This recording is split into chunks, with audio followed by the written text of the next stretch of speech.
how are you? Welcome to my kitchen again. This is the Frugal Gourmet, reminding you that frugal doesn't mean cheap. It means that you don't waste anything. And gourmet means that you love food and wine. That's all there is to it.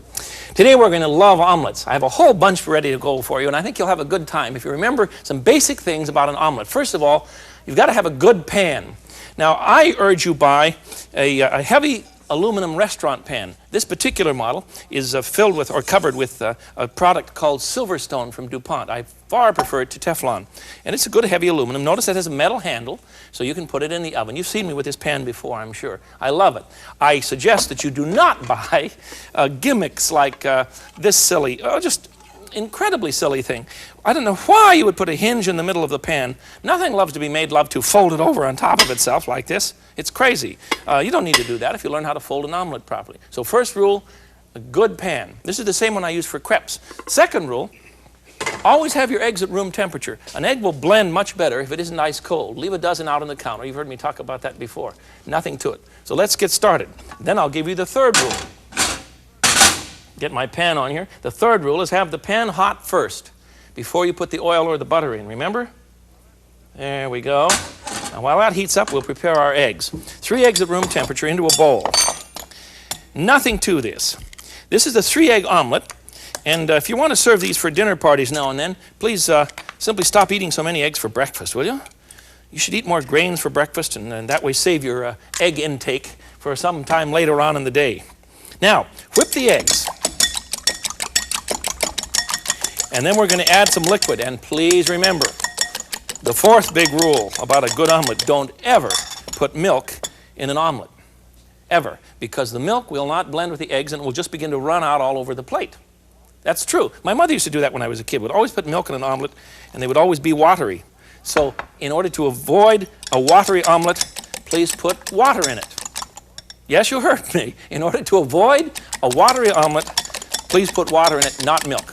Because the water will blend with the eggs. You want 2 tablespoons of water. I've already whipped it in, you see, into 3 eggs whipped up. Okay, now, the next thing we want to do is to talk about lubricating the pan.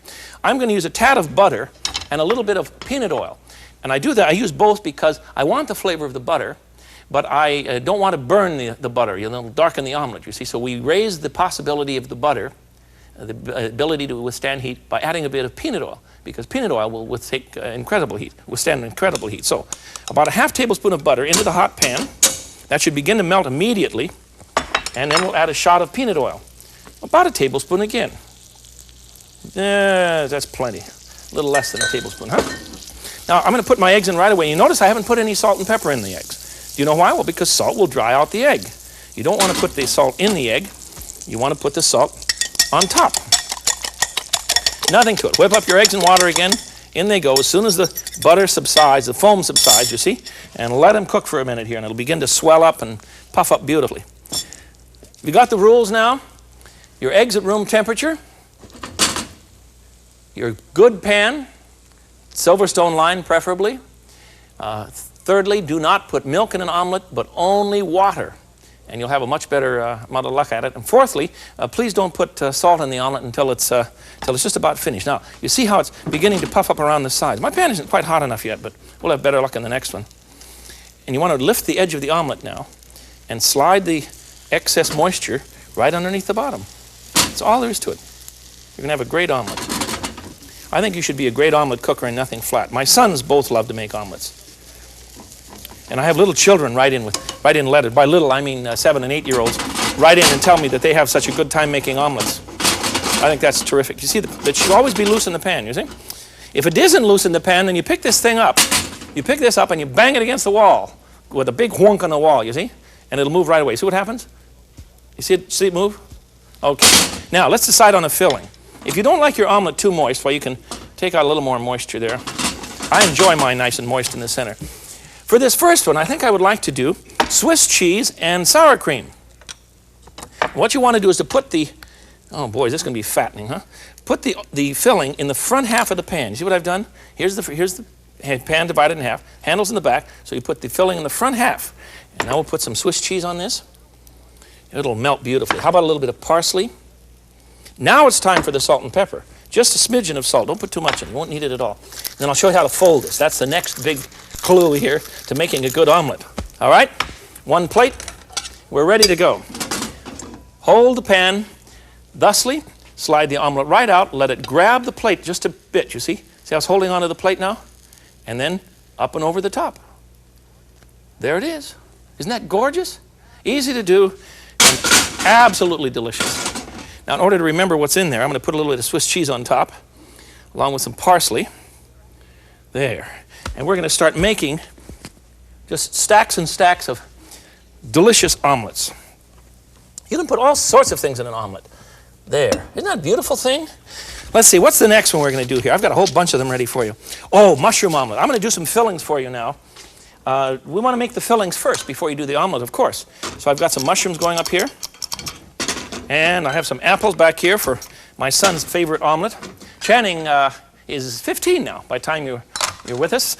He's 15 years old now, and he's still he's getting more and more into cooking. And every once in a while, I'll find him down in the kitchen making this delicious apple omelet. He thinks he invented the recipe because I taught him how to do it when he was about 4 years old, and now he thinks it's his dish. So that's all right with me. I love it.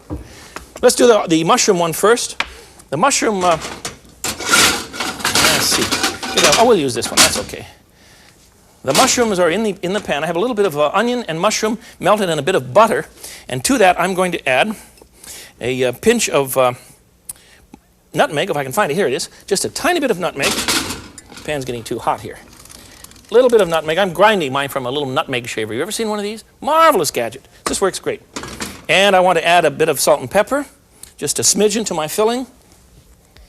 There we go. This is mushrooms and onions cooked in butter. And then we're going to add a smidgen of lemon juice. Let's see. Where's my knife here? There we go. Lemon juice and a shot of vermouth. Vermouth, yes, dry vermouth, makes a delicious flavor for mushroom filling. Okay, that one's done. Let that simmer for a bit. Now this next one is an apple omelet.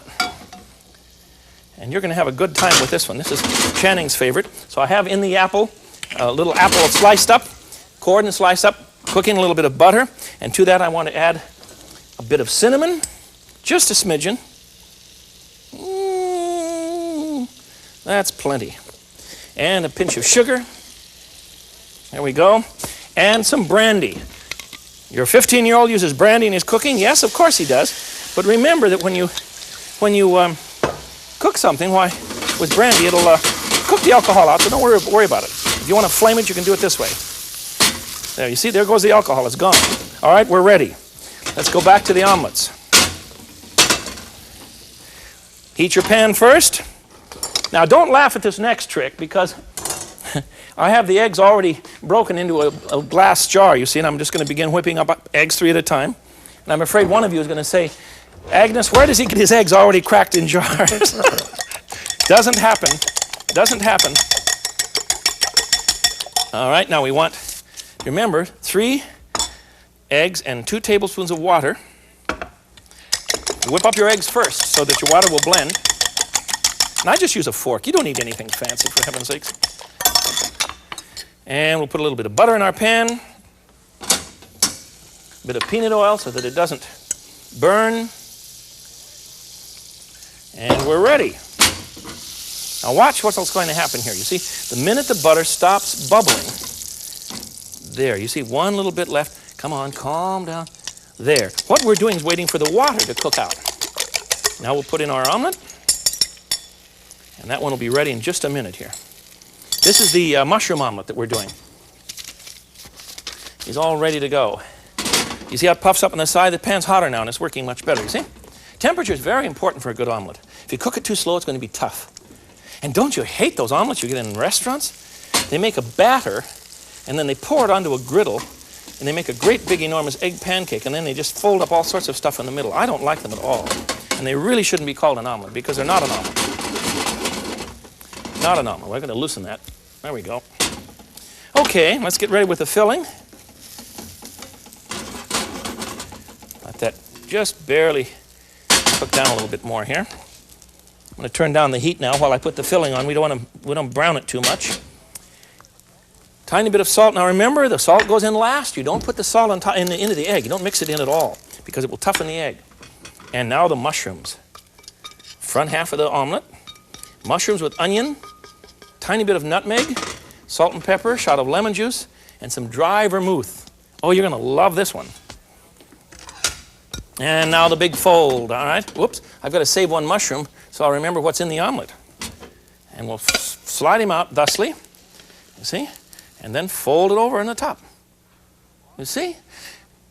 Of all of the things that I've taught people in the years I've been teaching cooking classes, the folding an omelet seems to excite them the most because they think it's very complicated. And of course it's not complicated, and I want you to know that you can do it too with very little practice. There we go. Let's put a sprig of parsley on that one.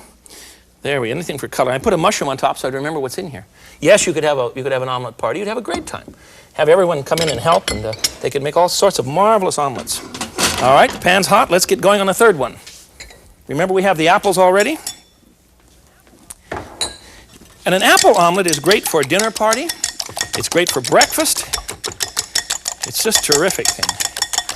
It's kind of a cross between a dessert omelet and a dinner omelet. If you want to make dessert omelets, I suggest you simply put sour cream and jam of any sort into the omelet.